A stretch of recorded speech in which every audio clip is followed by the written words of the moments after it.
Fluid dynamics का। Fluid dynamics का एक अगला टॉपिक ले रहे हैं, और बिलीव मी आज की क्लास ऐसी क्लास होने वाली है, ऐसा लगेगा आप 10th में हो। मतलब यदि आप 10th के माइंड सेट के साथ भी बैठते हो ना, तो भी आज की क्लास समझ में आएगी। ठीक है, तो बहुत आसान टॉपिक है। टॉपिक है motion of a fluid. Motion of fluid हम इसको दो कैटेगरी में पढ़ेंगे। मोशन ऑफ फ्लूइड, फ्लूइड के मोशन को दो कैटेगरी में डिवाइड कर रहे हैं, एक अच्छा बच्चा और एक गंदा बच्चा। एक अच्छा बच्चा, एक गंदा बच्चा। अच्छा बच्चे का नाम है यहाँ पे stream line flow. Stream line flow. और एक जो गंदा बच्चा है यहां पर, वो है टर्बुलेंट फ्लो। टर्बुलेंट फ्लो, या यूं भी कह सकते हो ये एक रेगुलर पैटर्न में चलता है और ये इररेगुलर पैटर्न में चलता है। जब हम लिक्विड के फ्लो को डिस्कस कर रहे होंगे तो दो तरीके से लिक्विड का फ्लो आपको, या तो इस तरीके, एक मिनट बेटा, हाँ वो थोड़ा अटक गया था यहाँ पे। इसकी कैलकुलेशन, इसकी मैथमेटिक्स, एक मिनट, हाँ तो चलिए, अच्छा रुक गई थी अभी, हाँ तो वो यही मैसेज आया था वीडियो रुकने का यहाँ पे, अभी वही मैं यहाँ देख रहा था, अटक रही थी। ठीक, चलिए अब ठीक है। तो यहाँ जब आप लिक्विड के फ्लो को डिस्कस करोगे तो दो तरीके से लिक्विड का फ्लो आपके सामने आएगा, दो तरीके से सामने आएगा। चलिए बताता हूं। आपने देखा है या तो बहुत भयंकर बवंडर फ्लो चल रहा हो, यानी आप देखते हो पानी का झरना गिर रहा हो, काफी हाइट से गिर रहा हो। हमारे यमुना जी में गैराज है ना, गोकुल बैराज, गैराज कह रहा हूँ, सॉरी बैराज, सॉरी, ठीक है। वो तब भयंकर, जब यमुना जी में पानी आ रहा होता है तो कितना भयंकर बवंडर सा मच रहा होता है। तो एक तो ये फ्लो, या ट्यूबवेल पूरा सा खोल दो तो कितना भयंकर फ्लो आता है। एक तो ये वाला फ्लो जिसे हम टर्बुलेंट फ्लो बोलते हैं। एक आता है एक तमीज से, धीमे धीमे तमीज से। जैसे जैसे आप आरओ आजकल आप सबके घरों में इंस्टॉल है। तो आरओ जब अपना काम, जब आप एक्टिवेट करते हो, मशीन चल रही होती है, तो एक वेस्ट वाटर जो निकालता है, तो उस वेस्ट वाटर को देखना, एक पाइप में से निकल रहा होता है तो बड़ा तमीज से निकल रहा होता है, बहुत तमीज से।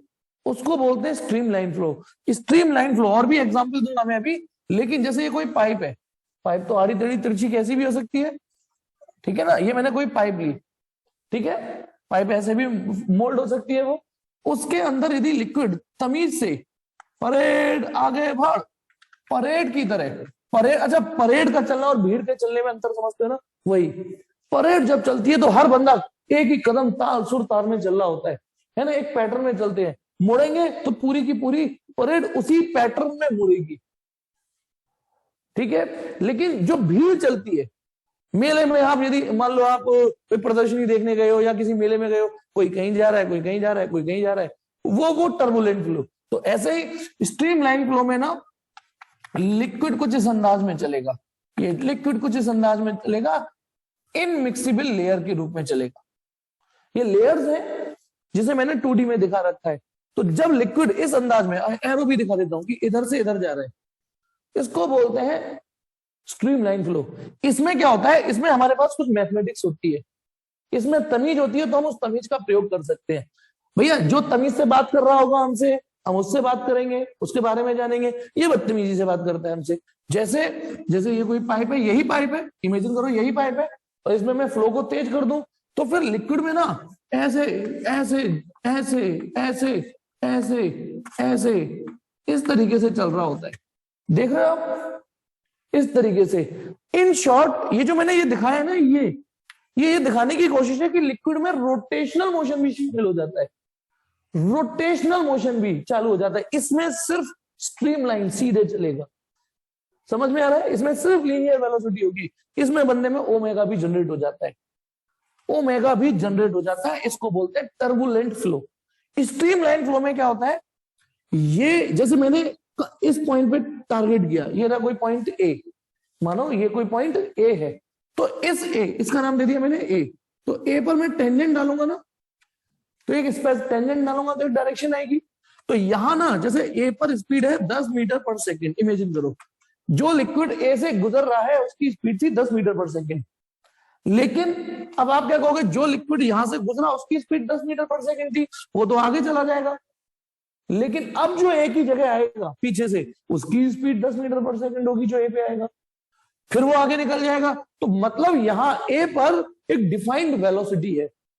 अब उस मैग्नीट्यूड, आप यदि थोड़ी देर बाद आओगे तो वही मैग्नीट्यूड वही डायरेक्शन मिलेगी, वही मैग्नीट्यूड वही डायरेक्शन। मान लो ये कोई पॉइंट भी है, तो यहां पर डेफिनेट, मैं ये नहीं कह रहा हूं कि पूरे सिस्टम में 10 होगी, नहीं नहीं, मैं ये नहीं कह रहा हूं कुलदीप कि हर जगह 10 होगी। अब जैसे पॉइंट बी है, किसी पर्टिकुलर लोकेशन पे फिक्स होती है। अब यहां देखोगे, टेंजेंट डालोगे, देखो इसकी टेंजेंट ऐसे आ रही है, इसकी ऐसे आ रही है ना, देख रहे हो टेंजेंट, टेंजेंट के एरो थोड़े थोड़े थोड़े थोड़े यूं करके यूं।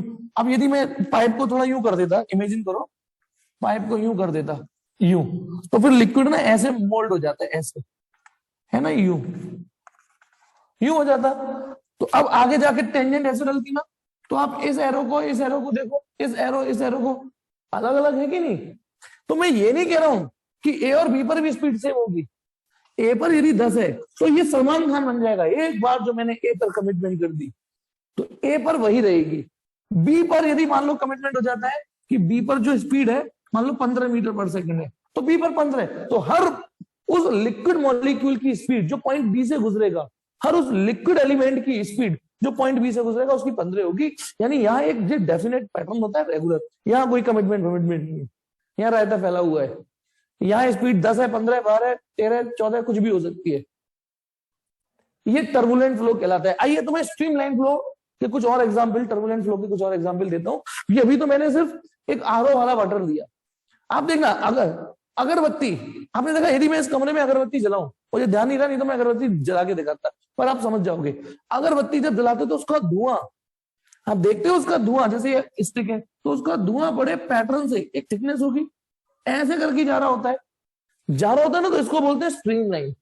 एक स्ट्रीम लाइन फ्लो में जा रहा होता है अगरबत्ती का धुआं, यानी एक तमीज से जा रहा होता है। आपने देखा ये थिकनेस मुड़ी तो यहां से भी मुड़ गई, तो जो लिक्विड जा रहा होगा वो उसी पैटर्न में जा रहा होगा। लेकिन जब किसी फैक्ट्री से निकलने वाला धुआं होता है, आप देखना कितना भयंकर रूप से निकलता है, वहां ये तमीज नहीं होती। और एग्जांपल देता हूं स्ट्रीम लाइन का। आपने टैप वाटर को बहुत धीमे से खोलना, बहुत धीमे से खोलना, तो थोड़ी धीमा से खोलोगे तो वो स्ट्रीम लाइन फ्लो आएगा। लेकिन यदि कहीं आपने तेज खोल दिया तो वो झाग देने लग जाएगा, बहुत तेज से आएगा प्रेशर से। उस प्रेशर से यदि आ रहा है तो वो टर्बुलेंट फ्लो है। और एग्जांपल देता हूं, समझ जाओगे। स्ट्रीम, जैसे गर्मियों में ना कूलर का पानी बदलते रहना चाहिए ना। तो यदि आपने सपोज करो कूलर भरा हुआ है, उसका पानी आप बदलना चाह रहे हो, तो आपने एक स्मार्टली कभी ये तरीका यूज किया होगा कि उसकी बीच वाली जो सेंटर पाइप है उसको निकाल लिया और मोटर चला दी। किया है या नहीं किया, ये बोलो। मोटर पानी में डिप है और चला दी, ये किया है कि नहीं किया। मतलब जरूरी नहीं आप बाल्टी से निकालो, उस जो बीच वाली पाइप है वो निकाल दी नीचे, है नहीं, उसके बाद मोटर चलाई, तो वो मोटर क्या करती है, उस कूलर में से पानी निकालती है। तो जब तक मोटर पूरी तरीके से पानी में डिप दे तो पानी बड़ा तमीज से निकलता है स्ट्रीम लाइन से। सपोज करो ये कूलर का टैंक है और इसमें पानी यूं भरा हुआ है और ये वो मोटर है ना, मोटर है। उस पाइप को जो बीच में लग रही होती है ना, उसको आपने वहां से निकाल के यूं कर दिया नीचे और मोटर चला दी, तो बड़े तमीज से स्ट्रीम लाइन फ्लो निकलता है। लेकिन जैसे जैसे पानी की लेयर कम होती चली जाती है और एक स्टेज ऐसी आती है, एक स्टेज की पानी इस मोटर के लेवल से कम हो जाता है, तो फिर उसमें ना उस पानी के साथ एयर भी जाती है, क्योंकि अभी तक तो वो सिर्फ पानी खींच रहा था। अब लेकिन क्योंकि पानी तो नीचे चला गया तो एयर कांटेक्ट में आ गया, अब वो पानी प्लस एयर खींचेगा तो थोड़ी स्पीड से फेंकता है। तो आप देखते हो जैसी वो सिचुएशन आती है तो वो कुल्ला सा करने लग जाता है पानी, है ना, कुल्ला सा करने लग जाता है ना, एयर प्रेशर के साथ पानी फेंकता है। उससे पहले बड़ा तमीज से चल रहा था वो था स्ट्रीमलाइन फ्लो। लेकिन जहां वो झटके देने लगा, कुल्ला करने लगा, वेलोसिटी डिफाइन ही नहीं रही। उससे पहले वेलोसिटी डिफाइन थी, आप कह सकते हो कि इतनी स्पीड से लिक्विड आ रहा है, आप कह सकते हो कि हमारा लिक्विड इस स्पीड से आ रहा है, लेकिन उसके बाद तो कुछ स्पीड ही नहीं रही जैसी वो कुल्ला करने लगा। इसमें और इसमें अंतर यह है कि हम इसकी मैथमेटिक्स, इसके लिए कोई मैथमेटिक्स डिजाइन कर सकते हैं, इसके लिए कोई मैथमेटिक्स है कोई नहीं सकती। भाई इसमें तमीज है, एक पैटर्न है, तो इसके लिए तो हम मैथमेटिक्स भी ढूंढ सकते हैं। इसके लिए क्या मैथमेटिक्स ढूंढेंगे? बस इसका एक फायदा है, सिर्फ एक फायदा है इसका, वो है जब आपको चीजों को गड्ढ सड्ढ मिक्स करना हो तब टर्बुलेंट फ्लो ही याद आता है। जैसे क्या मिक्स करना है, जैसे तुमने एक पानी लिया टब में, उसमें सरफ डाल दो, थोड़ी देर बाद ना झाग फाग कोई खास नहीं बनते, है ना, सरफ नीचे बैठ जाता है। लेकिन जब आप अपना हाथ ऊपर करो, है ना, और उसमें झाग यूं करके हु हिला दो, मतलब टब में सरफ डाल दिया, उसके बाद तुम यूं हिला देते हो ना, तो आप टर्बुलेंस ही जनरेट कर रहे हो उसमें, क्योंकि कोई पैटर्न तो है नहीं उसमें, यूं यूं करके हाथ हिला देते हो तो क्या होता है, झाग बनने लग जाते हैं। तो वो चीजों को मिक्स करने के काम में तो आ सकता है ये।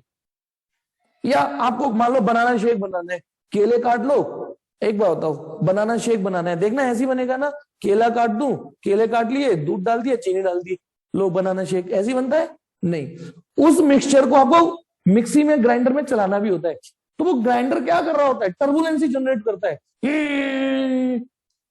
तो वो चीजों को मिक्स कर देता है। इसमें मिक्स होना स्ट्रीमलाइन है, तो मिक्स नहीं होती हैं चीजें। तो टर्बुलेंसी का बस ये फायदा है, इसमें रोटेशनल मोशन भी शामिल होता है, इसमें सिर्फ लीनियर स्पीड मौजूद होती है। इसमें किसी पर्टिकुलर पॉइंट पर, किसी पर्टिकुलर लोकेशन पर कोई भी लिक्विड एलिमेंट जाएगा तो उसके पास एक पहचान होगी, एक मैग्नीट्यूड होगा, एक डायरेक्शन होगी। ये है स्ट्रीमलाइन फ्लो। ये अब एक मिनट सुनो, क्या फायदा होता है स्ट्रीमलाइन फ्लो? देखो, जहां तुम्हें कैलकुलेशन के साथ आगे बढ़ना है वहां स्ट्रीमलाइन फ्लो। अब जैसे सपोज करो किसी को ग्लूकोज की बोतल चढ़ानी है, ग्लूकोज आया था ना, गर्मियों में डिहाइड्रेशन हो जाता है, तो ग्लूकोज की बोतल यदि चढ़ानी है तो डॉक्टर वो जो ऊपर बोतल चढ़ाते हैं, फिर वो गिर जाती है यूं करके, तो बड़ा एक रेट फिक्स कर देते हैं, तो धीमे धीमे ग्लूकोज जाता है, ये धीमे धीमे ग्लूकोज जा रहा है स्ट्रीमलाइन फ्लो के थ्रू, है ना। आपकी आर्टरी में स्ट्रीमलाइन फ्लो कि नहीं, जल्दबाजी है, नहीं डॉक्टर एक काम करो, मुंह में पाइप लगा दो ग्लूकोज की, मशीन लगा दो, वो तो टर्बुलेंसी। वहां कोई मेजरमेंट थोड़ी नहीं है, ऐसा थोड़ी नहीं करते। या सपोज करो ब्लड डोनेट लेने गए, आप ब्लड डोनेट करने गए, तो आपने देखा है तमीज से ब्लड निकालते हैं, तो उन पाइपों में जो ब्लड डोनेट वाली पाइप है, ऊपर थैली जो निकलती है, ये देखते हो कितना तमीज से लिक्विड जाता है, that is streamline flow. Calculation के साथ निकालते हैं, ये नहीं डॉक्टर ने मौका देखा, चलो बेटा आज तो मुर्गा फंस गया, मोटी सी पाइप लगा के जेट चला दिया, बेचारा बंदा यूं हो गया, चुस गया पूरी तरीके से, है ना। तो स्ट्रीमलाइन फ्लो जिसमें हमारे पास मैथमेटिक्स हो, एक कैलकुलेशन हो, इसमें क्या कैलकुलेशन कर पाएंगे। अब एक और चीज, एक वर्ड और आता है, एक वर्ड और आता है इसमें, वो आता है लेमिनार फ्लो। वो इसी कैटेगरी का ही, इसी में आता है लेमिनार फ्लो। लेमिनार फ्लो, आपने लेमिना वर्ड सुना था ना पहले पास्ट में, किसी को याद हो लेमिना वर्ड से क्या मतलब होता है? लेमिना वर्ड होता है, याद करो याद करो याद करो, किसी को याद आ रहा हो, एक ऐसी प्लेनर बॉडी जिसकी थिकनेस नेग्लिजिबल हो, एक ऐसी प्लेनर बॉडी, जैसे सपोज करो ये पेज है, दिस इज अ लेमिना। हाँ बिल्कुल, हर्ष को याद है, हर्ष को याद है। ये दो शर्तें हैं, प्लेन भी होनी चाहिए और थिकनेस नेग्लिजिबल होनी चाहिए। जैसे पपड़ी चल जाती है ना, पेंट की पपड़ी चल जाती है, पेंट की पपड़ी, तो दैट इज मतलब उसे भी लेमिना बोल सकते हो। तो लेमिनार फ्लो क्या होता है? आप कुछ कहेंगे सर हमने तो पढ़ा था 3 कैटेगरी होती है, हमने तो 3 नाम सुने थे स्कूल में, यदि पढ़ लें, streamline flow, turbulent flow, laminar flow. No no, laminar flow अलग नहीं है, वो स्ट्रीमलाइन फ्लो को कैसे, मैंने देखिए, यदि आप केवल एक पर्टिकुलर लाइन को डिस्कस कर रहे हो वो स्ट्रीमलाइन फ्लो हो गया है, लिक्विड किस पैटर्न में जाए वो स्ट्रीमलाइन फ्लो हो गया। और इस फ्लो को रिप्रेजेंट करने के लिए मैंने dot dot dot dot dot dot dot dot dot dot dot dot कुछ लाइनें यूज की है ना, उन्हें स्ट्रीमलाइन बोलते हैं। मेरी बात समझना, स्ट्रीमलाइन फ्लो जितने भी मैंने ब्लड वाला, आरओ वाला, ये सब स्ट्रीमलाइन फ्लो थे, जिसमें एक वेलोसिटी, एक है ना, तमीज से जा रहा था। अब इसको रिप्रेजेंट करने के लिए मैंने कुछ लाइनों का प्रयोग किया। जैसे एक बात बताओ, मैग्नेटिक फील्ड को रिप्रेजेंट करने के लिए, आपने पढ़ा है ना मैग्नेटिक फील्ड, इसको रिप्रेजेंट करने के लिए आप मैग्नेटिक फील्ड लाइन यूज करते हो। अब मैग्नेटिक फील्ड में तो एक और कलेश होती है कि मैग्नेटिक फील्ड तो दिखता भी नहीं है, एटलीस्ट हमें फ्लो दिख तो रहे, पानी का फ्लो। ये अब मैग्नेटिक फील्ड को रिप्रेजेंट करने के लिए आपको कुछ छूट दी गई है कि आप कुछ लाइनें बना लीजिए। तो आप कुछ लाइनें बनाते हो ना, these are called magnetic field lines. Magnetic field को रिप्रेजेंट करने के लिए आप जिन लाइनों का प्रयोग करते हो उन्हें मैग्नेटिक फील्ड लाइन बोलते हैं। और स्ट्रीम लाइन फ्लो को यूज करने के लिए मैंने जिन लाइनों का यूज किया है उन्हें स्ट्रीम लाइन बोलते हैं। तो ये जो लाइन है ना, ये स्ट्रीम लाइन है, जो स्ट्रीम लाइन फ्लो को रिप्रेजेंट करने के लिए बनाई जाती है। अब ये लेमिनार फ्लो क्या है? मान लो मैं लिक्विड को लाइनों में नहीं, मैं लेयर में डिस्कस करना चाह रहा हूं, क्योंकि लिक्विड तो लेयर में खिसक रहा होगा, जैसे ये लेयर खिसक रही है, एक ये प्लेनर लेयर ये खिसक रही है ना, ये लेयर खिसक रही है।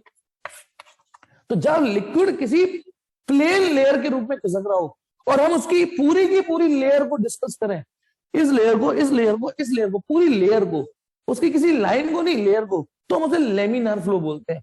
मतलब ऐसा स्ट्रीम लाइन फ्लो होना तो स्ट्रीम लाइन फ्लो ही चाहिए और इनमिक्सिबल लेयर में चलना चाहिए, इनमिक्सिबल लेयर में। तो जब हम उसकी लेयरों को डिस्कस करते हैं तो उसे लेमिनार फ्लो बोलते हैं। और थोड़ा समझाने की कोशिश करता हूं, यदि मैं इस प्लेनर, सपोज करो इस पूरे लिक्विड को डिस्कस कर रहा हूं और उसमें मैंने एक पर्टिकुलर लाइन चला दी, तो ये तो है स्ट्रीम लाइन फ्लो। जब मैं केवल इस लाइन पर चलने वाले लिक्विड को डिस्कस करूं, सिर्फ इस लाइन पर चलने वाले लिक्विड को, तो उसे बोल दूंगा स्ट्रीम लाइन। मान लो यदि मैं इस वाली लाइन पे चलने वाले लिक्विड को डिस्कस करूं तो ये एक और स्ट्रीम लाइन हो गई। मैं इस वाली लाइन पर चलने वाले लिक्विड को डिस्कस करूं, ये तीसरी स्ट्रीम लाइन हो गई। और मैं पूरी लेयर ही डिस्कस कर रहा हूं तो ये हो गया लेमिनार फ्लो। समझ में आ गया? स्ट्रीम लाइन माने जब केवल स्पेसिफिक लाइन को डिस्कस कर रहे हो, उसी लाइन पे चलने वाले। अब ऐसे समझो, परेड आगे बढ़, परेड देखो, ये थी परेड, बन जाए तब ये है ना, ये परेड ऐसे करके यूं परेड है, ठीक है। तो ये तो हो गया लेमिनार फ्लो। और इसमें किसी एक ही लाइन को डिस्कस करूं, वो स्ट्रीम लाइन हो गई। अब देखो, इसको बोल रहे हो आप परेड, लेकिन इस लाइन को थोड़ी नहीं परेड बोलोगे। तो ऐसे ही लिक्विड में जब पूरी लेयर डिस्कस कर रहे हो तो लेमिनार फ्लो, और उसकी एक लाइन को डिस्कस कर रहे हो तो स्ट्रीम लाइन बोलते हैं, उसको स्ट्रीम लाइन बोलते हैं उसको। बोलो समझ में आ गया? तो ये इसी का ही पार्ट है ये। अब मैंने आपको कुछ अंतर बताया कि लेमिनार फ्लो दिखता कैसे है ना। और वीडियो भेज दूंगा, मैं आपको भेजता रहता हूं मैं, ठीक है। टर्बुलेंट फ्लो, उसका सिर्फ एक ही एडवांटेज दिखा कि वो चीजों को मिक्स करने के काम में आ जाता है। बाकी इसके लिए मैथमेटिक्स नहीं, स्ट्रीम लाइन के लिए तो हम कोई मैथमेटिक्स बना भी सकते हैं। अब ये चीज हमको एक टॉपिक इसके बाद पढ़ना है, रेनॉल्ड नंबर। रेनॉल्ड नंबर भी खास इंपॉर्टेंट टॉपिक नहीं है, लेकिन समझ लो रेनॉल्ड नंबर, इसको आर से रिप्रेजेंट करेंगे। साइंटिस्ट रेनॉल्ड है, ठीक। लेमिनार, अरे जितने भी सारे एग्जाम्पल दे पूछ रहा है लेमिनार फ्लो के एग्जाम्पल, जितने भी सारे मैंने स्ट्रीम लाइन फ्लो के एग्जाम्पल दिए थे, मेरी बात समझ लो, वो सारे लेमिनार फ्लो के भी एग्जाम्पल थे। मेरी बात समझो, जितने भी सारे एग्जाम्पल दिए, जैसे अब एक मिनट सुनो, ब्लड जा रहा है, स्ट्रीम लाइन फ्लो में जा रहा है, उसमें से एक पर्टिकुलर लेयर ही काट के देख लो तो वो लेमिनार फ्लो हो गया। उस फ्लो को नाम दिया, सुनो, उस फ्लो को नाम दिया स्ट्रीम लाइन फ्लो। उसमें से ही एक लेयर काट के देख लो तो उसको क्या बोलेंगे? Laminar flow. और उस, ठीक है ना, और उसमें से सिर्फ एक लाइन निकाल लो तो उसे स्ट्रीम लाइन बोलेंगे, उसे स्ट्रीम लाइन बोलेंगे बस, उसमें फ्लो वर्ड नहीं ऐड करेंगे। समझ गए ना? जब लिक्विड तमीज से चले तो उसको नाम दे दिया स्ट्रीम लाइन फ्लो, उसमें से एक लेयर काट के दे दी, हाँ ये इतना ही है बस, ये बस इतना ही है। अब आते हैं रेनॉल्ड नंबर, इसी में ये रेनॉल्ड नंबर, हर्ष इसी का ही टॉपिक है ये भी। अब रेनॉल्ड एक साइंटिस्ट थे, उन्होंने एक फॉर्मूला दिया, वी रो डी अपॉन ईटा। अभी बताता हूं इसका क्या यूज है इस नंबर का, वी रो डी अपॉन ईटा। जैसे ये लिक्विड जा रहा है ना, ये पाइप है और उसमें लिक्विड है। वी का मतलब लिक्विड की स्पीड, रो का मतलब लिक्विड की डेंसिटी, ईटा का मतलब लिक्विड की विस्कोसिटी, डी का मतलब लिक्विड का या फ्लूइड का डायमीटर। फ्लूइड का डायमीटर, जैसे ये फ्लूइड इतने डायमीटर में जा रहा है, ये फ्लूइड इस डायमीटर में मूव कर रहा है, तो फ्लूइड का डायमीटर। आप बोल सकते हो पाइप का डायमीटर, लेकिन कभी कभी जैसे अब अगरबत्ती का धुआं है, अब वो तो किसी पाइप में नहीं जाना ना, तो फिर क्या, वही जो लिक्विड की जो थिकनेस है वो सॉरी फ्लूइड की, ठीक है। यदि इन फिजिकल क्वांटिटियों को मैं अरेंज करूं इस तरीके से, इस तरीके से, जो कि एक्चुअली मैंने नहीं, रेनॉल्ड ने अरेंज किए थे। पहली बात तो ये डायमेंशनलेस आएगा, चेक कराता हूं, देखो R इक्वल टू V की dimension LT minus 1, rho density mass upon volume ml minus 3, diameter length होता है, और विस्कोसिटी की ml माइनस 1 T माइनस 1। तो आप देखो इसमें मौजूद हर चीज कट गई, m कट गया, L माइनस 1 है ना, यहाँ ऊपर भी L minus 3 L square L minus 1 T minus 1 सब कट गया, तो R आ रहा है m0 L0 T0, क्योंकि ये डायमेंशन लेस आ रहा है, that's why it is called as a number. लेकिन मुद्दा आता है इसका फिजिकल सिग्निफिकेंस क्या है। इसका फिजिकल सिग्निफिकेंस ये एक तरीके से गाइडलाइन की तरह है, जैसे कोरोना में गाइडलाइन आ गई है ना, घर से बाहर ना निकले, हाथ धोएं, ऐसा करें, या डॉक्टरों को गाइडलाइन आती है, डॉक्टरों को भी पता है कोरोना में गाइडलाइन आती जा रही थी बार बार, लेकिन वो बदल भी रही थी, एम्स वाले की नहीं, यदि कोरोना इस लेवल का है तो ये वाला इलाज, ये वाली ट्रीटमेंट देना, ये गोलियां देना, ये वाला लेवल का हो गया तो ये वाला ट्रीटमेंट देना, तो ये गाइडलाइन है। एक्चुअली होता क्या है, जो इंजीनियर होते हैं, कौन से इंजीनियर, जो जैसे रिफाइनरी में इंजीनियर होंगे, रिफाइनरी है ना जहां मथुरा में, तो यहाँ जो तेल रिफाइन होता है तो पाइपों में जाता है ना, पाइपों में, या फिर सपोज करो नगर पालिका की पानी की टंकी है, जब वो पाइप से पानी फेंकेंगे तभी तो घरों में आएगा, है ना, तो वहां मन तो ये करता है कि मैक्सिमम वॉल्यूम ट्रांसपोर्ट करें, मैक्सिमम वॉल्यूम ट्रांसपोर्ट करें, क्योंकि यदि ज्यादा मैक्सिमम जाएगा तो ज्यादा रिफाइनरी से तेल ट्रांसपोर्ट होगा, वहां से नगर पालिका से ज्यादा पानी फेंकेंगे। आप लोग चाहते हो कि नहीं चाहते हो कि यार नगर पालिका वाले थोड़ा स्पीड से पानी फेंके, ज्यादा वॉल्यूम फेंके, ताकि घर में सबके में अच्छी अच्छी स्पीड से पानी है। लेकिन एक्चुअली यदि एक लिमिट से ज्यादा स्पीड बढ़ा दो तो जो लिक्विड का फ्लो है वो टर्बुलेंट हो जाता है। एक्चुअली मैंने आपको streamline flow, turbulent flow, streamline flow, turbulent flow बता रहा हूं। जनरली 99% केस में स्ट्रीमलाइन फ्लो तब तक ही रह पाता है जब लिक्विड थोड़ा शांत होकर चले, तमीज से चले, तमीज से चले, धीमे चले और पतली पाइपों में चले। हालांकि ये कोई थंब रूल नहीं है, लेकिन फिर भी मोस्ट ऑफ द सिचुएशन में लिक्विड जब धीमे चलता है ना, धीमे धीमे, तो वो स्ट्रीमलाइन फ्लो है। लेकिन जरूरत से ज्यादा तेज कर दो लिक्विड का फ्लो, लिक्विड का फ्लो यदि जरूरत से ज्यादा तेज कर दो तो वो टर्बुलेंट हो जाता है। अब टर्बुलेंट फ्लो का एक नुकसान और है, नुकसान ये है कि जैसे ये पाइप है, इस पाइप में सपोज करो रिफाइनरी की पाइप है, तेल जाएगा, है ना, तेल को फ्लो कराएंगे। अब क्या होगा, या यदि इसमें नियत तो हमारी ये है कि बहुत सारा वॉल्यूम इसमें से निकल के जाए, यदि मैंने जरूरत से ज्यादा स्पीड खोल दी वहां से और लिक्विड धर धर भग रहा है तो लिक्विड होकर जाएगा टर्बुलेंट फ्लो, है ना। अब टर्बुलेंट फ्लो में देखना, वो ऐसे करके प्रेशर मारता है दीवारों पर। टर्बुलेंट फ्लो का ये नुकसान है, देखो यूं जाएगा, दीवारों पर प्रेशर मारता है, दीवारों पर प्रेशर मारता है, और बिलीव मी ये प्रेशर कभी कभी इतना हो जाता है पाइपें फाड़ देता है। समझ में आ गया। और जबकि स्ट्रीमलाइन फ्लो का तो कोई मतलब ही नहीं है, जैसे ये वही पाइप है और इसमें लिक्विड ऐसे जाए, ऐसे जाए, तो सोचो वो तो टेंजेंशियली निकल जाएगा, प्रेशर तो लगाया ही नहीं नॉर्मली, लेकिन ऐसे जाएगा तो एक नॉर्मल कंपोनेंट होगा कि नहीं प्रेशर का, तो पाइप तक फटने का डर रहता है। तो इंजीनियर हमेशा कोशिश करते हैं कि मैक्सिमम से मैक्सिमम वॉल्यूम भी पास करे, लेकिन लिक्विड का फ्लो ऐसे ना हो, ऐसे जाए। एक बार को हम वॉल्यूम से थोड़ा कॉम्प्रोमाइज कर लेंगे, लेकिन लिक्विड पाइपों में ऐसे ही जाए, ठीक है। तो रेनॉल्ड ने एक गाइडलाइन बनाई, एक फॉर्मूला बनाया, वो ये, उसने कहा कि इस फॉर्मूले से R कैलकुलेट कर लेना और एक नंबर निकल के आएगा। और उन्होंने कहा यदि ये नंबर 1000 से कम रहता है, ये नंबर की वैल्यू 1000 से कम आती है, तो जो लिक्विड का फ्लो रहेगा पाइपों में स्ट्रीमलाइन ही रहेगा, स्ट्रीमलाइन तमीज से। इंजीनियर इस नंबर को प्रीफर करते हैं। लेकिन उन्होंने कहा कि यदि ये नंबर 2000 से ज्यादा आ गया, यदि ये वैल्यू V rho D, ठीक है, तो लिक्विड का फ्लो पाइपों में टर्बुलेंट हो जाएगा, टर्बुलेंट हो जाएगा। नो डाउट एक क्वेश्चन और चल रहा होगा, चल गया होगा कि 1000 और 2000 के बीच के नंबर कहां गए, तो उसके लिए मैंने दूसरा पॉइंट छोड़ दिया है ना, अभी बताऊंगा। लेकिन पहले समझ लीजिए उनका कहना क्या था। रेनॉल्ड ने एक फॉर्मूला दिया कि पहले इन वैल्यू को अरेंज करके एक नंबर कैलकुलेट कर देना, ये नंबर 1000 से कम आना चाहिए, या आता है तो वो स्ट्रीमलाइन हो जाएगा फ्लो आपकी, ठीक है ना। और यदि ये नंबर 2000 से ऊपर हो गया तो फ्लो ऐसे जा रहा होगा टर्बुलेंट। तो फिर इंजीनियर ये देखते हैं कि मेरा आर कहीं 2000 तक तो नहीं जा रहा, तो उसे कम करते हैं, पाइप के फ्लो को थोड़ा कम कर लेते हैं और कह देते हैं चलो वॉल्यूम थोड़ा कॉम्प्रोमाइज कर लेंगे। ये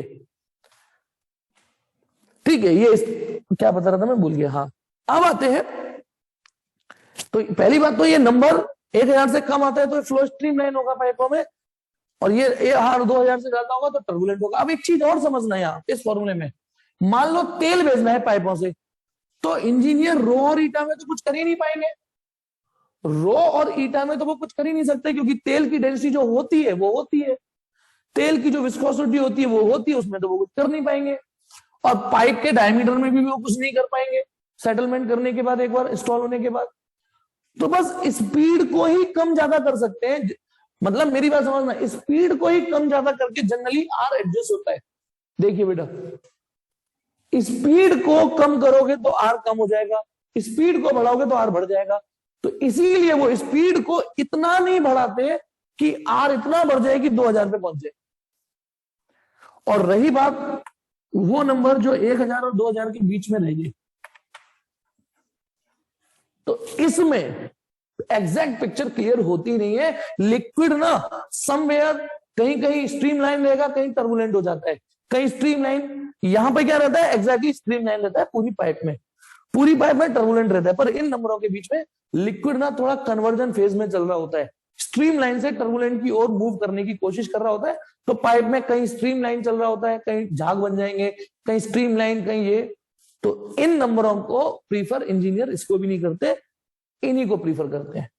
बोलो समझ में आया कि रेनॉल्ड नंबर को हमें इस तरीके से यूज करते हैं, एक्चुअली हमारे यूज का नहीं, इंजीनियरों के यूज का है ये नंबर, ठीक है। और एक और चीज, जो आप में पढ़ने वाले बच्चे होंगे, जो मेरे बाद पढ़ाने के बाद अपनी डिफरेंट बुक भी पढ़ते हैं, मैं एक और चीज बता दूं, ये जो नंबर है, ये जो नंबर है, ये साला कोरोना में ना WHO ने जो रायता फैलाया था, कभी कुछ कहता था कभी कुछ कहता था, नहीं ये कि 84 दिन के बाद गैप में वैक्सीनेशन लो, फिर कहता नहीं 56 वाले दिन लो, जिन्होंने 56 दिन में ले ली उसके बाद आया कि 84 दिन वाले लेना चाहिए, उनकी क्या हालत हुई थी, दूसरा डोज। तो ये जो नंबर है अलग अलग बुक में अलग अलग भी दे रखे हैं, यदि आप कोई रैंडम बुक उठाओगे तो हो सकता है नंबर चेंज होके मिले, हो सकता है गूगल करोगे करना तो ये नंबर देखना क्या मिलते हैं। तो फिर मैंने कौन से पढ़ा है, ऐसी सिचुएशन में मुझ जैसा मास्टर फिर एनसीईआरटी वाले डाटा को सामने रखता है। तो ये एनसीईआरटी वाले डाटा तो यही है, एनसीईआरटी के डाटा यही है कि नंबर 1000 से कम होगा तो स्ट्रीमलाइन फ्लो, 2000 से हुआ तो टर्बुलेंट फ्लो, और 1000 और 2000 के बीच में हुआ तो लिक्विड कहीं स्ट्रीमलाइन कहीं टर्बुलेंट, थोड़ा अनस्टेबल अनस्टेडी फ्लो होता है। तो ये था हमारा रेनॉल्ड नंबर। 2 पॉइंट में पाइप में प्रेशर भी, प्रेशर थोड़ा बहुत होगा ना, हाँ, मतलब पाइप में प्रेशर में समझा नहीं दे क्वेश्चन, ये प्रेशर तो एक बार मेंटेन कर दिया जाता है इतने बड़े इंस्टॉलेशन में, तो वो तो एक जगह वहां मेंटेन कर दिया जाता है, फिर उन्हें बस ये देखना होता है प्रेशर कम मेंटेन करना है या ज्यादा, क्योंकि ज्यादा प्रेशर जरूरत से ज्यादा होने पर ये चीज आ जाएगी, इस तरीके का फ्लो पाइपों में नहीं जाते, ठीक है। अब आते हैं इसके बाद एक झंडू सी डेफिनेशन इसी में, वो है क्रिटिकल वेलोसिटी। क्रिटिकल वेलोसिटी,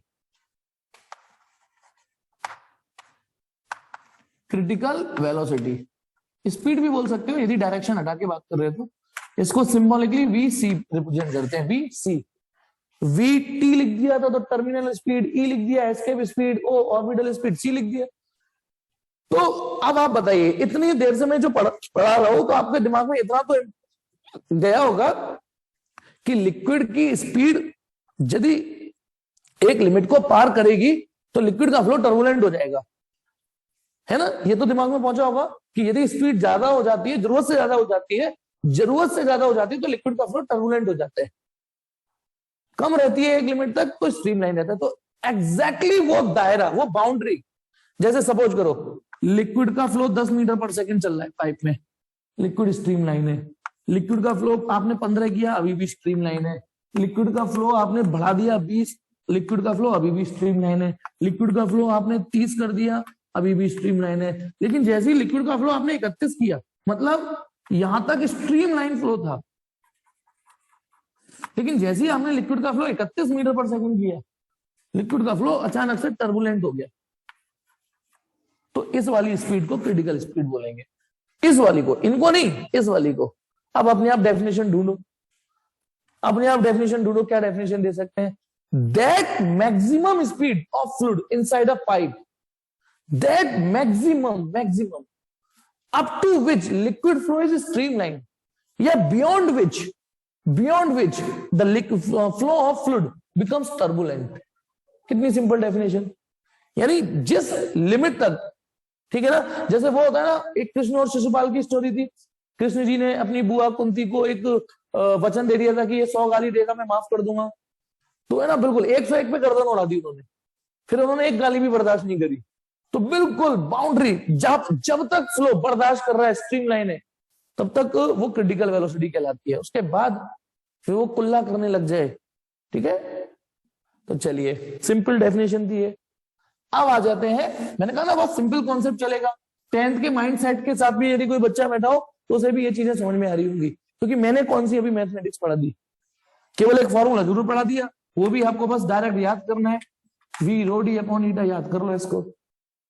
याद करने के लिए, वो रो दी जब मैंने मारा है ईटा, वो रो दी, रो दी यानी वो रो दी जब मैंने मारा है ईटा, ये वाहियात बात केवल फॉर्मूला याद करने के लिए, वो रो दी जब मैंने मारा ईटा। अब आते हैं, अब मैं कुछ और मैथमेटिक्स जरूर पढ़ाऊंगा, लेकिन बिलीव मी वो भी 10th जैसी नहीं, पाइप टू पाइप वेरी करेगी क्रिटिकल वेलोसिटी।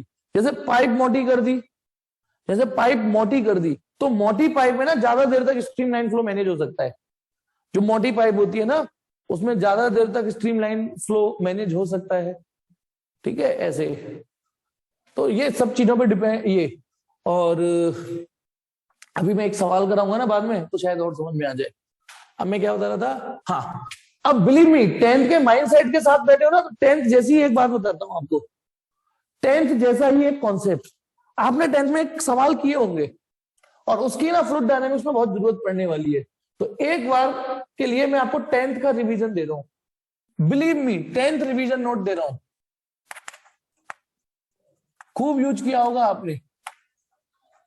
अच्छा, ये सवाल करते थे आप कि जैसे एक पाइप है ऐसे रखे और नीचे कोई कंटेनर है, ऐसा सवाल किया होगा, इस पाइप में से पानी गिर रहा है नीचे यूं, है ना, और इसका भी पूरा वॉल्यूम दे रखा है, तो इसमें से फ्लो दे रखा है, इसकी स्पीड दे रखी है कि इतनी स्पीड से लिक्विड आ रहा है। तो ऐसे क्वेश्चन करते थे ना, कितनी देर में भर जाएगा कंटेनर, किए थे कि नहीं, कि एक कंटेनर दे रखा है कि टंकी कितनी देर में भर जाएगी यदि पाइप में से फ्लो इस रफ्तार से आ रहा है, तो किए थे ही नहीं किए थे है ना। तो यार आज तो जरूरत पड़ेगी, घूमता नहीं किए थे ऐसा लग रहा है, बस कुलदीप ने भी किए थे, ठीक है, छाया ने किए थे। तो बस आज इस कैलकुलेशन की, इस मैथमेटिक्स की फिर से जरूरत पड़ेगी। हाँ, मैथ में किए थे, बिल्कुल मैथ की तो बोल रहा हूं। तो देखते हैं, तो इन सवालों को करने वाला जो माइंडसेट है वो फिर से चाहिए, ठीक, जब वेदरवी ने भी किए। चलिए, तो सपोज करो क्वेश्चन ये है कि एक पाइप है, देखता हूं आप कितनी मैथमेटिक्स जानते हो।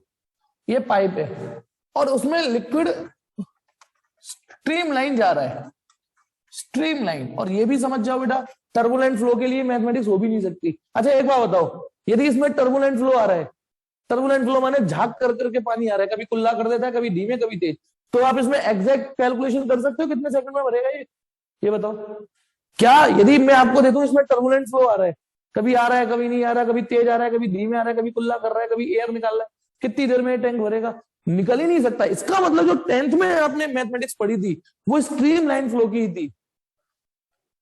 10th में जो कैलकुलेशन आप कर पाए, बस टीचर ने वो नाम नहीं बताया होगा कि भैया ये स्ट्रीमलाइन फ्लो है, तो ये हम मैथमेटिक्स कर पा रहे हैं। तो चलिए, एक पाइप है जिसमें स्ट्रीमलाइन फ्लो चल रहा है ना, स्ट्रीमलाइन फ्लो। तो मेरे को जवाब दीजिएगा, यदि मैं आपसे क्वेश्चन पूछता हूं कि इसमें यदि 10 मीटर पर सेकंड की रफ्तार से पानी जा रहा है, 10 मीटर पर सेकंड की रफ्तार से पानी निकल रहा है, भाई पाइप में 10 मीटर पर सेकंड की रफ्तार से पानी चल रहा है, ऐसा समझ लो चल रहा है ना, 10 मीटर पर सेकंड। और क्या चाहिए इसमें निकालने के लिए, आपको एरिया भी दे रखा है इसका, मान लो आपको एरिया भी दे रखा है ये वाला, है ना, एरिया, ये एरिया दे ही रखा है। तो बताना, यदि आपको ये एरिया दे रखा हो, एरिया को स्मॉल ए लिख देता हूं, और ये स्पीड दे रखी हो, तो आप वॉल्यूम निकाल सकते थे कि नहीं? और यदि निकाल सकते तो कौन सा फॉर्मूला यूज करते थे आप? कि मान लो यदि ये एरिया आपको दे रखा हो कि इस एरिया से एक पानी फ्लो कर रहा है, मतलब ये कि इस क्रॉस सेक्शन से, लो ये वाले क्रॉस सेक्शन से 10 मीटर पर सेकंड की रफ्तार से पानी निकल रहा है, इस क्रॉस सेक्शन से 10 मीटर पर सेकंड की रफ्तार से पानी निकल रहा है, तो कितना वॉल्यूम निकल रहा है? तो किसी को याद है या नहीं याद? क्या क्या फॉर्मूला होता था? ए, हर्ष ने बताया, ए एल, सुहानी कह रही है ए एल, एक मिनट एक बार फिर से देखो, V equal to A L, तो दो बोट आ गए, सुहानी और भूमिका के वॉल्यूम, और volume equal to A into V, V को ऐसे लिख देता हूं, ये हर्ष का आ रहा है, volume equal to A into L, ये तो आ रहा है हर्ष का, नहीं भूमिका और सुहानी का, और volume equal to A into V, ये आ रहा है हर्ष का। तो चलिए मैं ऐसे सही करता हूं, किसका सही है किसका गलत, एक काम करो, तो चलिए मैं उसको ठीक करता हूं और आप ठीक से समझना। अब तक आपने जो गलती की तो की, लेकिन अब ठीक से सुनना।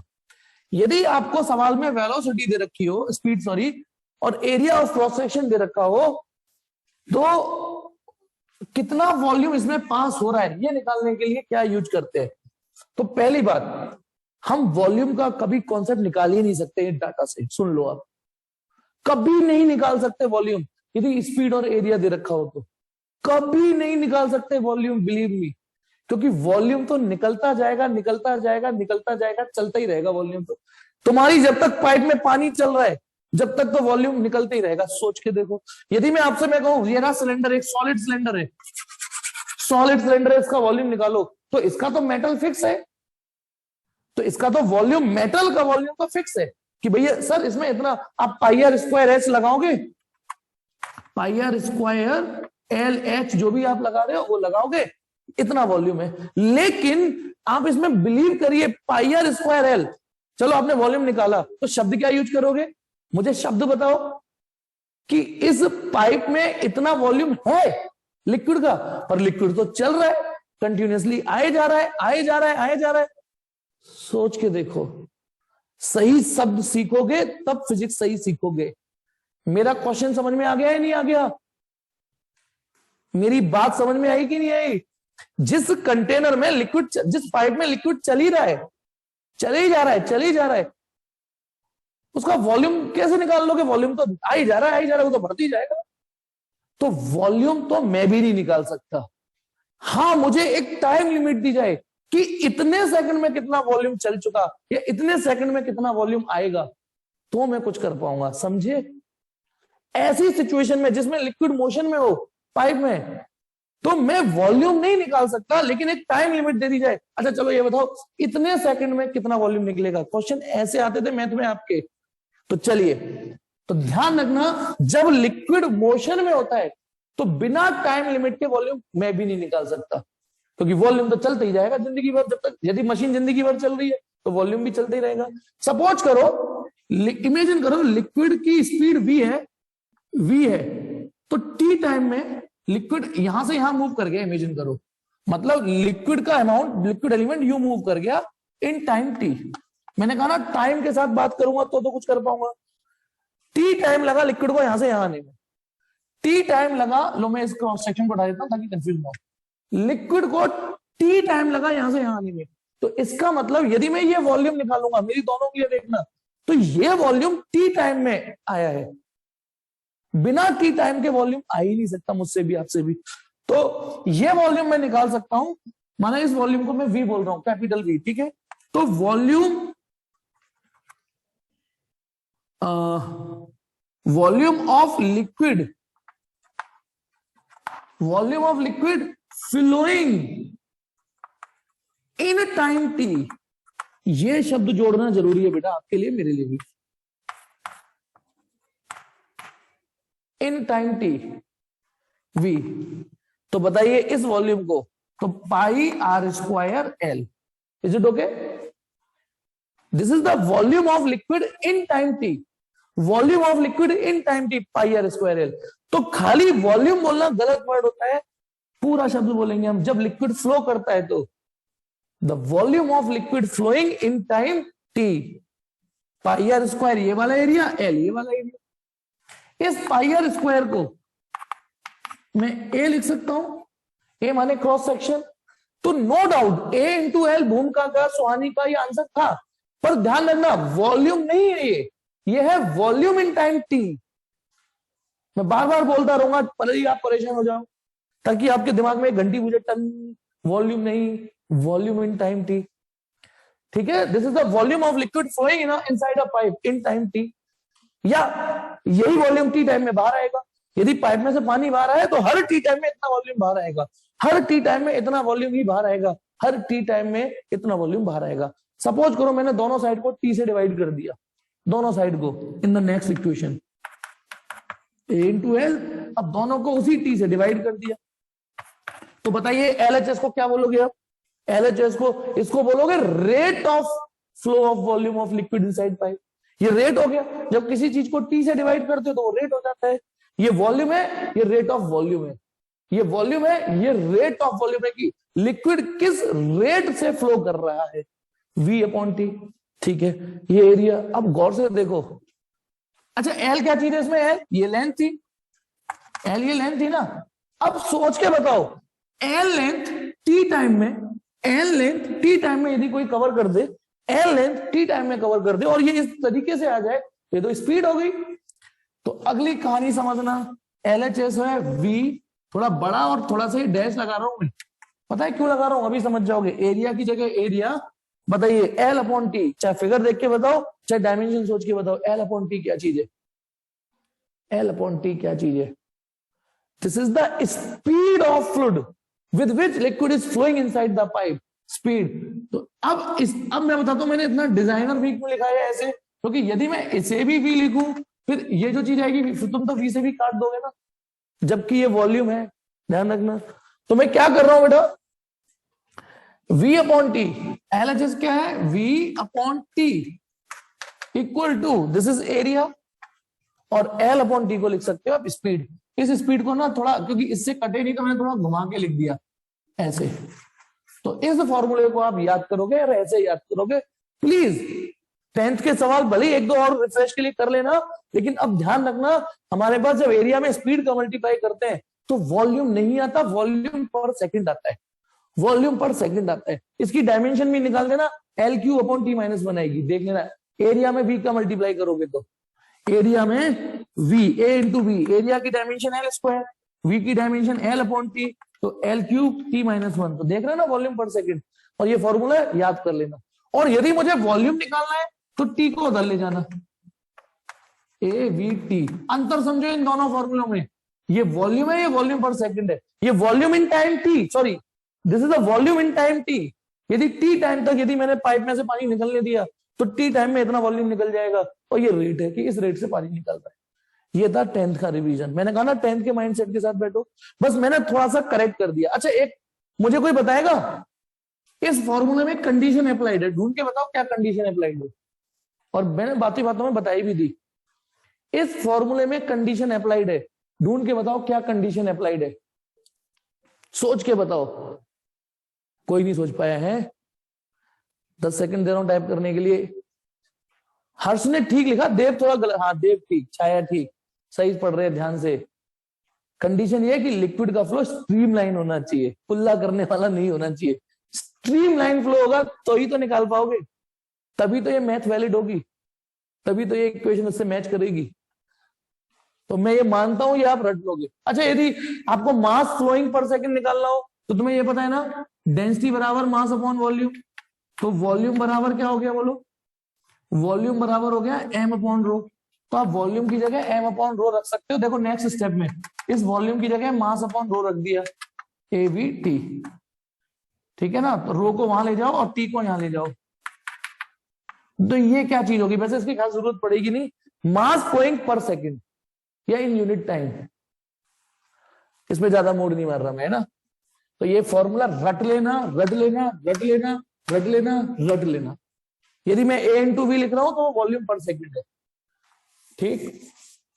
और आज का लास्ट टॉपिक, और इतना आसान टॉपिक है ये, लास्ट टॉपिक, ठीक है। टॉपिक है principle of continuity. Principle of continuity, principle of continuity, principle of continuity. कभी कभी ना नाम थोड़े से स्टाइलिश आ जाते हैं और हमें लगता है पता नहीं अब क्या पढ़ना पड़ेगा, हे भगवान। लेकिन आज का दिन वही है जो एक बार वक्त आया था ना, प्रिंसिपल ऑफ होमोजेनिटी।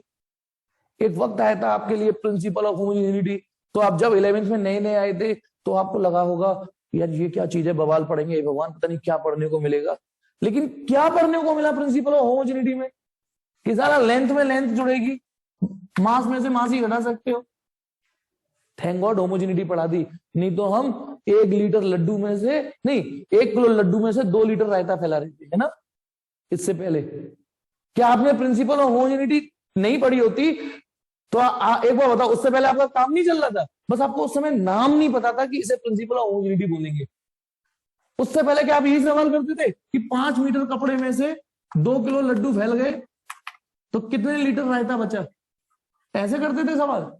आपको भी पता था ये सवाल भाई आते, मीटर में से मीटर घटेगा, लीटर में लीटर जुड़ेगा।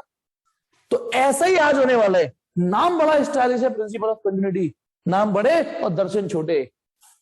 ये क्या कहता है कि यदि एक पाइप है, और पाइप बेटा ऐसी हो सकती है, देखो ऐसी, देख रहे पाइप कैसी है। इस पाइप के बारे में पहले ये सोचिए, ये कैसी पाइप है, कहीं चौड़ी कहीं पतली।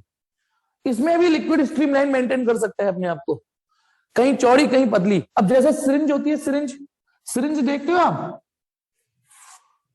बताना, यहां एरिया कुछ और होता है, आगे जाके एरिया कुछ और हो जाता है लिक्विड का, होता है कि नहीं होता बोलो। पिचकारी देखते हो आप, पीछे से पिस्टन वाला एरिया ज्यादा होता है और आगे पतला हो जाता है। तो पाइपें ऐसी हो सकती हैं। अच्छा, पिचकारी में से जब पुश करते हो तो लिक्विड का फ्लो कैसा निकलता है बताओ, जो आगे से निकलता है वो कैसा देखता हूं आप, आपकी फीलिंग्स कितनी अटैच हुई जब पिचकारी में से, ऐसी वाली पिचकारी में से पानी धक्का देते हो, है ना। पिचकारी ठीक है, ठीक है, यूं खींचा उसके बाद तो कैसा निकलता है।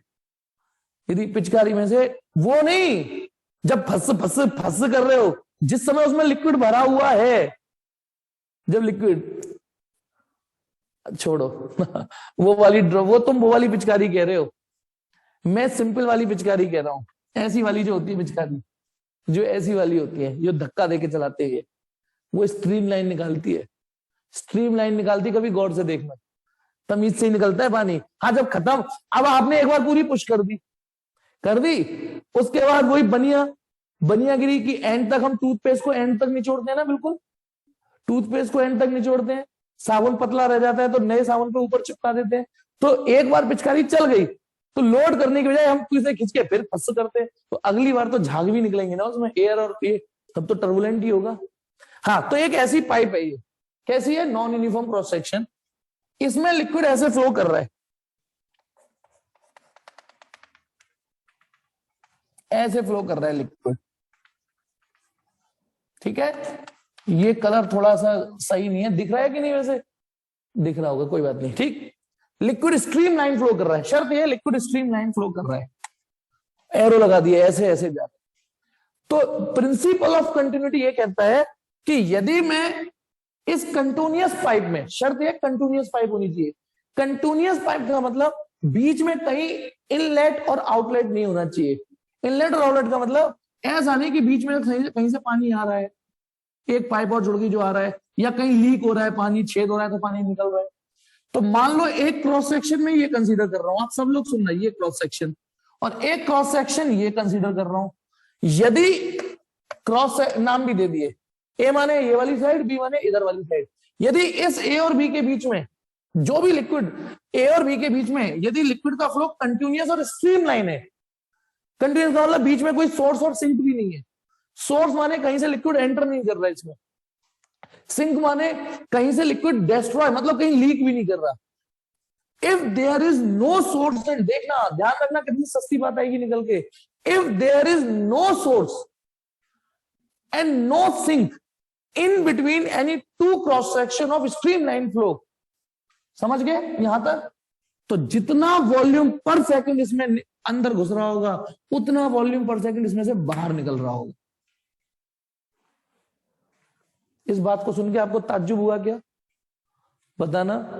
क्या इस बात को सुन के आपको ताज्जुब हुआ, या इस बात को कभी ऐसा लग रहा है कि नई चीज पढ़ा दी मैंने?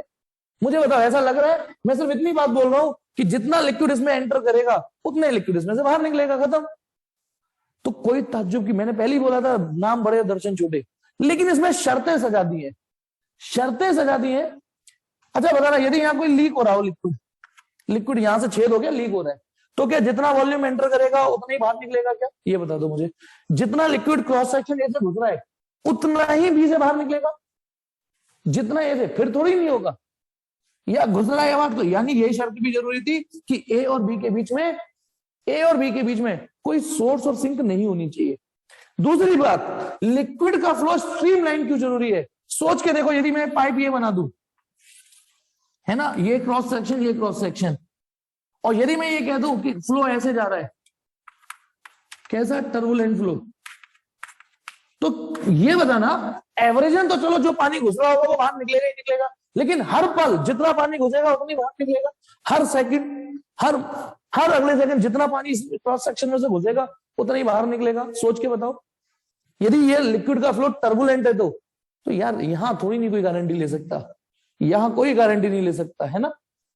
तो वही चीज, यदि लिक्विड का फ्लो, देखो तो आप नोट्स में स्टेटमेंट पढ़िए कि फॉर ए स्ट्रीमलाइन फ्लो, पहली शर्त ये जरूरी है, for a streamline flow if there is no source and sink, source माने पानी एंटर ऐसा घुसना नहीं चाहिए, सिंक माने निकलना नहीं चाहिए, if there is no source and sink in between any two cross section of the streamline flow, then the volume flowing per second, volume flowing per second through cross section A, through cross section A equal to यही line through cross section B। देखना है dialogue समझ में आया है नहीं? Volume flowing per second through cross section A equal to volume flowing per second through cross section B. अब माना इधर का एरिया, भाई ये वाला एरिया तो थोड़ा बड़ा दिख रहा है, तो जो एट ए है, जो जगह ए है, वहां पे मान लो एरिया A1 है और स्पीड V1 है। भाई इधर का मानो यहां पर एट बी, ठीक है, यहां पर तो एरिया थोड़ा छोटा हो गया, एरिया A2 मान लेता हूं, स्पीड V2 मान लेता हूं। तो मुझे बताना, यदि इधर वाला एरिया A1 और स्पीड V1 है और इधर वाला एरिया A2 और V2 है, तो बताइए मैथमेटिकली इतने को मैथ में कैसे लिख सकते हैं? A1 V1, सोच के देखो, क्योंकि अभी मैंने बताया था एरिया में जब स्पीड मल्टीप्लाई हो जाती है तो वॉल्यूम पर सेकंड हो जाता है। A1 V1 वॉल्यूम पर सेकंड इक्वल टू, और इधर का वॉल्यूम, इस साइड का वॉल्यूम क्या होगा? A2 V2। अच्छा ये समझ में आया? इसलिए मैं इस मैथमेटिक्स से पहले मैंने पहले 10th को रिफ्रेश किया, पहले 10th को रिफ्रेश किया है मैंने। समझ में आया नहीं आया? A1 माने यहां का एरिया, V1 माने यहां की स्पीड, A2 माने यहां का एरिया, V2 माने यहां की स्पीड। इसको बोलते हैं इक्वेशन ऑफ कंटिन्यूटी। क्या बोलते हैं? इक्वेशन। इस स्टेटमेंट को सुनो, स्टेटमेंट को प्रिंसिपल ऑफ कंटिन्यूटी बोलते हैं, और उसको जब मैथमेटिक्स दे दी तो इसको बोल देते हैं equation of continuity, equation of continuity.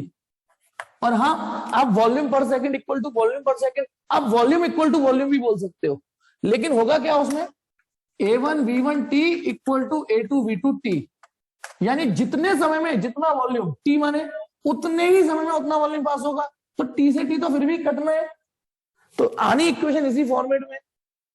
तो आप भले ही, अच्छा बताइए, A इंटू बी लिखने में और A into B into T लिखने में क्या हो जाता है? ये वॉल्यूम पर सेकंड होता है और ये वॉल्यूम होता है इन टाइम की, बस इतना अंतर है। यदि मैं वॉल्यूम इक्वल टू वॉल्यूम भी लिख दूं तो गलत नहीं होगा, लेकिन T से T तो फिर भी कटनी है।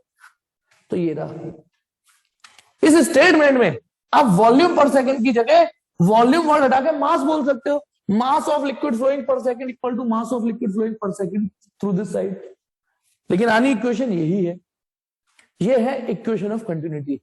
अब मुझे ये बताइए, आगे बढ़ रहा हूं मैं, this is the equation of continuity, ठीक। मुझे बताइए, यदि मैं कोई तीसरी जगह लेता तो, मान लो कोई ये तीसरी जगह ले लेता इसी में, सी एरिया, तो क्या होता है A1V1 इक्वल टू A2V2, इधर का वॉल्यूम पर सेकंड इक्वल टू इधर का वॉल्यूम पर सेकंड इक्वल टू इधर का वॉल्यूम पर सेकंड। कोई आगे जाके पाइप लू तो A4V4, देखना समझ में आया या नहीं। जैसे मैंने यहाँ दो क्रॉस सेक्शन लिए है, वैसे और भी क्रॉस सेक्शन ले सकता हूँ इसी पाइप में। तो A1V1 equal to A2V2 equal to A3V3 equal to A। तो पता है हम इसको ऐसे भी लिख सकते हैं, जब A1V1 equal to A2V2 equal to A3V3 आ रहा है तो हम इसको शॉर्ट में A into V equal to constant भी लिख सकते हैं। इसको A into V equal to constant भी लिख सकते हैं। समझ में आया? जैसे मोमेंटम इक्वल टू कॉन्स्टेंट ऐसे लिख दो, या M1V1 इक्वल टू M2V2 लिख दो, है ना। तो जैसे या तो ऐसे इक्वेशन ऑफ कंटिन्यूटी पढ़ लो, या A into V equal to constant पढ़ लो। ये भी इक्वेशन ऑफ कंटिन्यूटी का एक अलग रूप है। समझ में आया यहां तक? जल्दी बोलो, जल्दी जल्दी, मुझे आज एक सवाल के साथ खत्म कराना है। अब इसमें एक चीज नोट करने वाली बात जो आपको लगेगी प्रैक्टिकल लाइफ से जुड़ी हुई। नोट, मान लो A to V equal to constant, अब मात्र एक छोटी सी शर्त है कि लिक्विड का फ्लो स्ट्रीमलाइन होना चाहिए, सोर्स ऑफ सिंक नहीं होना चाहिए बस। तो आपने एक चीज नोटिस करी, V equal to constant upon area, यानी V inversely proportional to area. ये एक ऐसी चीज है जो जनरल लाइफ में आप फील कर जाओगे। यानी यदि एक नॉन यूनिफॉर्म क्रॉस सेक्शन है, भाई नॉन यूनिफॉर्म क्रॉस सेक्शन होगा तभी तो एरिया कहीं कम कहीं ज्यादा होगा। तो सुनिए, यदि कहीं एरिया कम हो जाएगा तो स्पीड बढ़ जाएगी उस जगह, एरिया यदि कम हो जाता तो स्पीड बढ़ जाएगी उस जगह। यदि एरिया कम हो जाएगा तो स्पीड बढ़ जाएगी, उल्टा, और एरिया बढ़ जाएगा तो स्पीड घट जाएगी। और ये चीज मैं बताता हूं, बताना, आप पाइप से पानी दे रहे हो, गार्डनिंग कर रहे हो ना, और स्ट्रीम लाइन फ्लो आ रहा है पाइप से, अचानक उसके मुंह को थोड़ा सा दबा दो, मुंह को थोड़ा सा, पाइप है रबड़ की पाइप, थोड़ा दबा दो, यानी आपने उसका क्रॉस सेक्शन एरिया थोड़ा छोटा कर दिया। तो क्या नोटिस करते हो बताओ? यदि आप पाइप में थोड़ा सा मुंह दबा दो, ये तो सबने किया होगा, तो क्या नोटिस करते हो? जैसे आपने एरिया कम किया, क्या नोटिस करते हो बोलो? कुछ नहीं नोटिस करते, वेलोसिटी बढ़ जाती है, तेज पानी आना चालू हो जाता है, क्योंकि आपने एरिया कम कर दिया है वहां का, इसलिए स्पीड बढ़ जाती है वहां। कितना सिंपल लॉजिक। और इंजेक्शन होता है सिरिंज, सिरिंज देखते हो, ये सिरिंज, यहां एरिया कितना बड़ा होता है पिस्टन का, यहां करके देख लेना, या पिचकारी देख लेना, पिचकारी बड़ी वाली है ना, वही वाली जो ये वाली प्रश्न, आप हल्का सा पिस्टन चलाते हो, धार कितनी तेज जाती है आगे, उसका रीजन क्या है? क्योंकि यहां एरिया ज्यादा है और यहां एरिया कम हो गया, और एरिया कम होगा तो वेलोसिटी तो बढ़ेगी बढ़ेगी। तो जहां लिक्विड का एरिया कम हो जाएगा वहां लिक्विड की वेलोसिटी बढ़ जाएगी, क्योंकि उसे वॉल्यूम को एडजस्ट करना है, वॉल्यूम तो नहीं निकालना है। ये थी इक्वेशन ऑफ कंटिन्यूटी। और आज का एक लास्ट सवाल, बहुत आसान सवाल, और देखिए ये वाली क्लास फ्री कर दो, ठीक है। तो एक सवाल है जो करंट टॉपिक को रिलेट करेगा। तो क्वेश्चन है एनसीईआरटी का 10.16, एनसीईआरटी का एक्सरसाइज का 10.16, एक्सरसाइज का 10.16 क्या कह रहा है बेटा? वो सवाल समझा देता हूं, बहुत आसान सवाल है। एक सिलेंड्रिकल ट्यूब है, ये सिलेंड्रिकल ट्यूब है ना, ऑफ स्प्रे पंप। आपने तो शायद स्प्रे पंप, अब तो बंद हो गई है, अब तो है ना, पहले तो स्प्रे पंप, लेकिन खेती में यूज होती है दवाई छिड़कने के लिए, स्प्रे पंप। स्प्रे पंप है ये, जिसमें एक पिस्टन है एक तरफ, और एक तरफ क्या होता है, उसमें जो एरिया होता है ना, वहां छोटे छोटे छोटे छोटे छेद होते हैं। तो छोटे छोटे होल्स दिख रहे हैं आपको, छोटे छोटे होल्स, ऐसा होता है पंप। कैमरे में दिख पा रहा है नहीं? कैमरे में दिख पा रहा है नहीं पंप? कि यहां इसमें लिक्विड भरा होता है, लिक्विड। तो जब मैं पंप दबाऊंगा, इस पंप को पुश करूंगा, तो इन छोटे छोटे छेदों से पानी निकलेगा, स्प्रे हो जाएगी चीजें, इन छोटे छोटे छेदों से पानी निकलेगा, ठीक है। सवाल में ये चीज है। अब इधर का जो एरिया है, तो मैं इधर वाला एरिया तो A1 लिख देता हूं, A1। इधर का एरिया तो 8 सेंटीमीटर स्क्वायर है, एंड इधर का तो है ना, spray pump has a cross section of 8 centimetre square one and. One end of which has 40 fine holes, ऐसे छोटे छोटे छोटे छोटे 40 छेद हैं, 40, each of diameter 1 mm square. अब यहां मैं सवाल आगे बाद में पढ़ूंगा, सुनना। एक होल का diameter, diameter of each hole 1 mm, diameter of each hole 1 mm है ना, 1 mm एक होल का। तो एक होल का एरिया कितना हुआ? तो एक होल का एरिया कितना होगा? पाई डी स्क्वायर अपॉन 4। एक होल का डायमीटर इतना है, तो एक होल का area pi D square upon 4 होगा। ऐसे 40 होल है, तो यदि मैं इसमें 40 का मल्टीप्लाई कर दूं तो इधर वाला इफेक्टिव एरिया आ गया ना, उस एरिया, जिस एरिया से लिक्विड निकलेगा। ये बताइए, ये A2 समझ में आया कि नहीं? A2 सिंपल है। पहले एक, ये जो ब्रैकेट है, ये एक होल का एरिया है, ये जो ब्रैकेट है पाई डी स्क्वायर अपॉन 4, उसमें यदि 40 का मल्टीप्लाई कर दूं तो जो 40 होल है उनका इफेक्टिव एरिया आगे निकल के कि अब इतने एरिया में से लिक्विड निकलेगा। ठीक है, अब क्या कह रहा है? If the liquid flow inside the tube, inside the tube यानी अंदर, अंदर जो लिक्विड का फ्लो है वो 1.5 मीटर पर मिनट है। अब यहां थोड़ा रायता ज्यादा फैला हुआ है यूनिट में, बाकी सवाल तो है नहीं। मैं एक काम करता हूं, 1.5 मीटर 1 मिनट, इसको 60 सेकंड कर देता हूं, 60 सेकंड, इसे सेंटीमीटर स्क्वायर। ध्यान रखना ये एरिया mm स्क्वायर में निकलेगा, mm स्क्वायर में निकलेगा। क्यों निकलेगा? क्योंकि डायमीटर आप mm में रख रहे हो। तो या फिर इसको एक काम करो, यही की यही mm 10⁻⁻1 सेंटीमीटर कर दो इसे, यही की यही 10⁻⁻1 सेंटीमीटर। तो अब ये एरिया, तो अब ये एरिया भी सेंटीमीटर स्क्वायर, ये एरिया भी सेंटीमीटर स्क्वायर, ये वाली वेलोसिटी ये, तो इधर वाली स्पीड पूछिए, देखो यही पूछिए, what is the speed of ejection of the liquid through the holes. तो क्या लगता है, क्या फिजिक्स लगेगी इसमें? इसमें लगेगी आज जो पढ़ा है, जितना वॉल्यूम आप पुश कर रहे हो उतना ही वॉल्यूम निकलेगा। तो A1 V1 equal to A2 V2, A1 V1 equal to A2 V2। तो V2 equal to, low answer भूमिका ने निकाल दिया। भूमिका ये चेक कर लो, मुझे नहीं पता ठीक है गलत, ठीक है, ये चेक कर लो, V2 A1 upon A2 into V1। अब एक चीज समझना, A1 A2 भले ही सेंटीमीटर स्क्वायर में होंगे पर इनकी यूनिट आपस में कट जाएगी, तो केवल V1 की यूनिट सर्वाइव करेगी जो कि मीटर पर सेकंड में।